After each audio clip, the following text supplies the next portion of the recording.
তোমার আজ রাগ ভাঙাবে কে? কানামাছি খেলবে কার সাথে?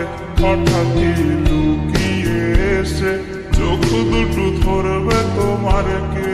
যাকে আজ পড়ছে মনে সেও কি হাসাতে জানে?